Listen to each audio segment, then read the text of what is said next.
J'ai eu un épisode étrange avec mon ancien ordinateur portable cette semaine. Plus tôt dans l'année, j'avais acheté un nouvel ordinateur portable mais je n'avais pas transféré toutes les informations dont je disposais de l'ancien vers le nouveau. Cette semaine, alors que je préparais ma première séance de tutorat avec des étudiants de première année en droit, j'avais besoin d'accéder à certaines de mes anciennes notes pour m'aider à préparer une présentation PowerPoint et montrer aux étudiants comment créer des tables de jurisprudence. Je me suis réveillée à 23 h et je n'ai pas pu accéder à ces documents car, d'une manière ou d'une autre, j'avais oublié mon mot de passe. J'ai la mauvaise habitude d'utiliser un mot de passe commun pour la plupart des comptes que j'utilise régulièrement. J'ai essayé ce mot de passe de différentes manières, mais je n'ai pas pu me connecter à mon ordinateur portable. Ensuite, je me suis rappelé que 2024 figurait dans ce mot de passe et j'ai de nouveau essayé plusieurs combinaisons qui ont toutes échoué. J'ai été bloqué 2 fois hors de mon compte. J'ai essayé d'autres alternatives pour réinitialiser mon mot de passe, mais sans succès. Je me suis finalement résigné à 2 h du matin et j'ai créé la présentation avec une partie des informations que j'avais enregistrées sur mon Google Drive.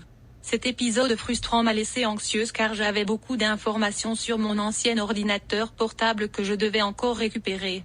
J'ai donc décidé de créer un disque de réinitialisation de mot de passe pour réinitialiser mon mot de passe, mais je ne pouvais pas le faire avec mon nouvel ordinateur portable qui ne disposait pas du port USB approprié.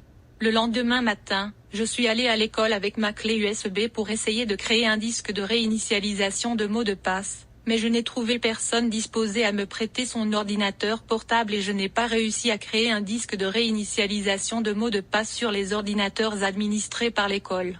J'ai décidé d'aller à l'appartement de mes parents pour essayer de créer un disque de réinitialisation de mot de passe et j'ai réussi de manière inattendue. De retour à mon appartement, j'ai inséré la clé USB dans l'ancien ordinateur portable et j'ai cliqué sur réinitialiser. On m'a demandé de créer un nouveau mot de passe. J'avais envie de réutiliser le mot de passe commun que j'utilisais souvent. Mais quelque chose en moi m'a dit non, crée en un nouveau, ce que j'ai fait. Étonnamment, le nouveau mot de passe est venu facilement, ce qui signifie que je n'ai pas réfléchi à 2 fois avant de l'écrire, et il contenait 2024. Cependant, lorsque j'ai cliqué sur suivant, on m'a dit qu'il y avait une erreur avec le disque de réinitialisation du mot de passe. J'ai réessayé le même processus et on m'a encore dit la même chose.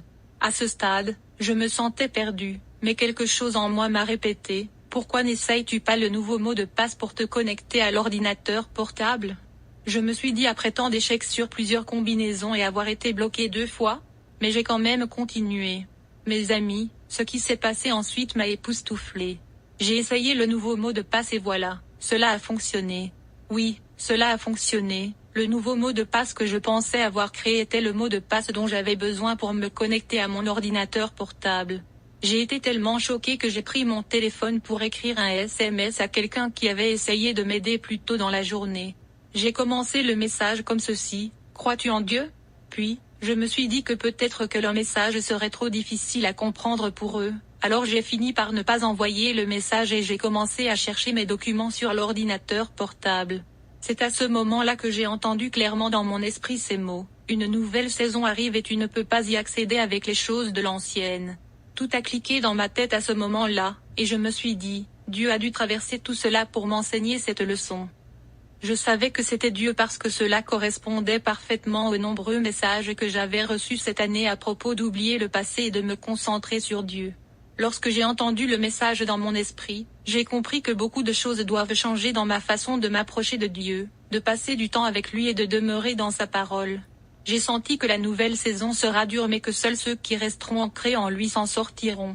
Je pouvais aussi sentir que Dieu voulait un engagement plus profond de ma part et de la part du reste du corps du Christ. Ce n'est pas une période de tiédeur, mais une période où il faut décider qui nous suivrons jusqu'à la fin et rester fermement sur cette décision. Lorsque j'ai pris mon nouvel ordinateur portable aujourd'hui pour écrire ce message, j'ai de nouveau entendu dans mon esprit on ne peut pas accéder au nouveau avec l'ancien, et le Seigneur m'a immédiatement rappelé le prophète Élisée et la veuve d'un des hommes de la compagnie des prophètes. Elle n'avait plus rien dans sa maison à part un pot d'huile. Ce que la plupart d'entre nous n'avons pas réalisé lorsqu'Élisée lui a demandé d'emprunter des vases vides chez ses voisins, c'est que même si ces récipients étaient peut-être de vieilles jarres pour ses voisins, c'étaient de nouvelles jarres pour elle.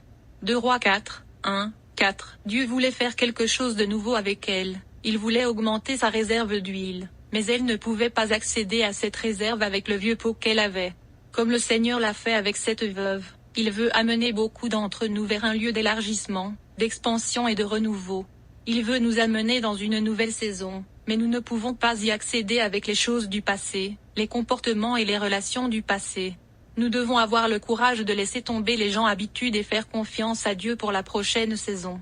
Dans Matthieu, le Seigneur nous explique pourquoi nous ne pouvons pas accéder au nouveau avec l'ancien. Matthieu 9. 17 On ne met pas non plus du vin nouveau dans de vieilles outres, autrement, les outres se rompent, le vin se répand, et les outres sont perdues, mais on met le vin nouveau dans des outres neuves, et le vin et les outres se conservent. Lorsque nous accédons au nouveau avec l'ancien, nous risquons de gâcher le bien que Dieu nous a réservé dans la nouvelle saison. Nous risquons de limiter la capacité de Dieu à nous donner plus d'huile, plus de vin, et de passer à côté de sa bonté. Lorsque le Seigneur a parlé à mon cœur de cette nouvelle saison, j'ai aussi pu sentir que ce serait une saison de bonnes surprises, une saison de colis inattendus, une saison où nous obtiendrons ce que nous voulions mais d'une manière différente de ce à quoi nous nous attendions. Plus tôt ce mois-ci, je suis allé chez quelqu'un et j'ai vu une de ces grosses tasses Stanley à la mode et je lui ai demandé en plaisantant s'il pouvait m'en donner une, ce qu'il n'a bien sûr pas fait. Cependant, je ne savais pas que j'allais en recevoir un par la poste plus tard ce mois-ci. La semaine dernière, j'ai commencé à recevoir des notifications dans mon courrier électronique concernant une livraison de colis dont je n'avais aucune idée. Je n'arrivais pas à me souvenir de ce que j'avais commandé et qui devait être livré, et j'étais tellement sûre que je n'avais rien commandé. À un moment donné, j'ai pensé qu'il s'agissait d'une arnaque, puis à un autre moment, j'ai pensé à appeler l'agence de courrier postal pour leur demander à propos du colis qu'ils devaient livrer, mais je n'ai pas eu le temps de le faire. Quand le colis est arrivé, surprise, il y avait une grande tasse blanche Stanley avec le logo de l'entreprise pour laquelle j'ai commencé à travailler, avec une carte de remerciement. Ceci, ainsi qu'un chèque surprise que j'ai reçu dans mon courrier postal, ont fait que tout a cliqué dans ma tête lorsque le Seigneur a parlé à mon cœur d'une nouvelle saison. Je partage ce message comme un rappel pour moi-même et un encouragement au corps du Christ. Nous avons besoin de plus d'espace, de plus de confiance, de plus de laisser aller envers des choses personnes, pour accéder à toute la bonté que Dieu a préparée pour nous en cette saison. Si cela semble encore confus et flou pour certains d'entre nous, c'est parce que, quelque part et d'une manière ou d'une autre, nous avons encore ouvert la porte pour laisser les choses du passé refaire surface dans nos vies. Être décisif et avoir le courage de lâcher prise déterminera si nous accédons ou non à ce que Dieu a préparé pour nous en cette saison. Si vous êtes arrivé jusqu'ici, merci d'avoir lu et j'espère que ce message vous a béni. Je m'appelle Dédé. J'ai été blessée, meurtrie, trahie, abandonnée, incomprise, laissée errante et confuse, comme beaucoup d'entre vous à maintes reprises. Je ne me considère pas meilleure que quiconque. Je suis ici uniquement par la grâce et la bonté du Seigneur.